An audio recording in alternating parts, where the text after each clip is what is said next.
contas dele na bolsa. Esta é a família Rotili. Aos poucos, os irmãos Celso, Cibele e Samanta vão se inteirando dos negócios da empresa rural. Eles possuem 2 propriedades em Mato Grosso do Sul, voltadas à agricultura e à pecuária. O Celso é o caçula, mas foi o primeiro a ingressar na atividade. Sim, eu comecei a trabalhar com ele primeiro, tem uns 10, 11 anos. E eu sou o mais novo, mas assim, sou o único homem, querendo ou não, é um serviço que, na maioria dos casos, é um serviço mais masculino, mas eu tenho elas me ajudam e trabalho com a parte financeira, com a parte mais burocrática, e o serviço braçal, sou mais eu que faço. Os irmãos Rotili são bastante unidos, o que facilita o processo de sucessão familiar. Há 4 anos, a Cibele, que é farmacêutica, trocou a profissão pelos trabalhos da fazenda. Hoje, ela tem uma visão melhor da empresa e consegue pontuar com clareza os principais desafios. Eu sou farmacêutica, então eu tinha muito pouco conhecimento nessa área. Conhecimento técnico, a gente foi criado na fazenda, a gente ia durante as férias, mas eu não tinha conhecimento específico. Então eu sofri bastante no começo por falta de conhecimento, né? E por isso um dos motivos foi eu ter buscado o MBA, né, para me interagir um pouco dentro do agro, que não era a minha área e que eu senti necessidade. Mas em relação à sucessão, hoje está tudo muito claro na minha cabeça, né? No começo eu via muito desafio entre os irmãos, entre a família, mas assim, é até mais fácil uma sucessão familiar dar certo porque tem amor.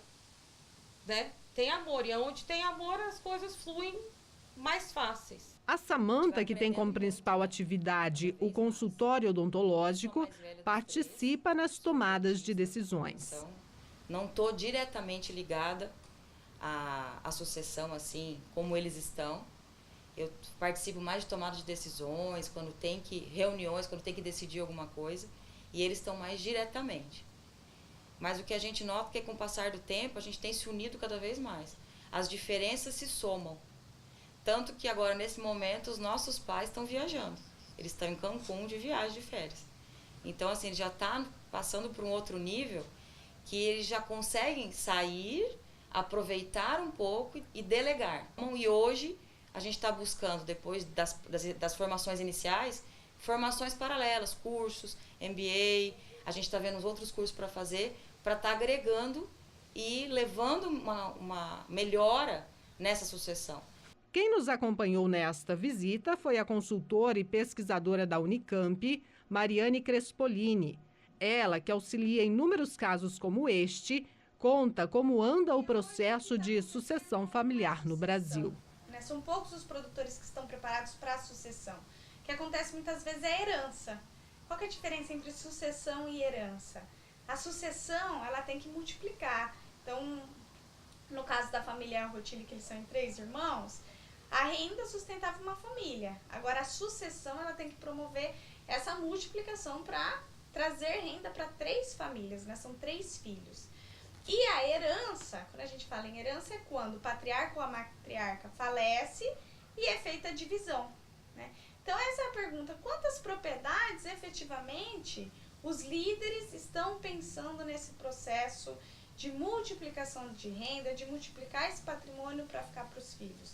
E quantos, efetivamente, estão preparando os filhos para isso? Que é o que a gente vê muito claro na família Rotili, que é o próprio patriarca, né, a matriarca, tomando essa decisão de envolver os filhos para que eles fiquem, né, e na fala da Cibele, da Samanta e do Celso, a gente pode observar isso, construindo um patrimônio da família. A consultora revela que o processo de sucessão familiar pode levar de 10 a 20 anos para ser concluído. A sucessão, ela começa desde quando os filhos são jovens, crianças, adolescentes, nesse envolvimento na propriedade. A família Rotili traz isso muito no seu argumento do amor que o pai construiu. A Samanta mencionou muito bem que o pai trazia eles para a propriedade e que o seu Celso, ele traz o lado muito positivo dessa produção. Quantas famílias, efetivamente, no agro, a gente vê muito esse lado positivo. É um setor super promissor, mas que muitas vezes, quando os filhos são pequenos, crescem ouvindo que a propriedade não dá lucro, que a indústria rouba daqui, rouba dali, que o mercado está sempre ruim. Não tem como fazer a sucessão familiar se os filhos cresceram em um ambiente em que só os aspectos negativos daquela atividade são reforçados.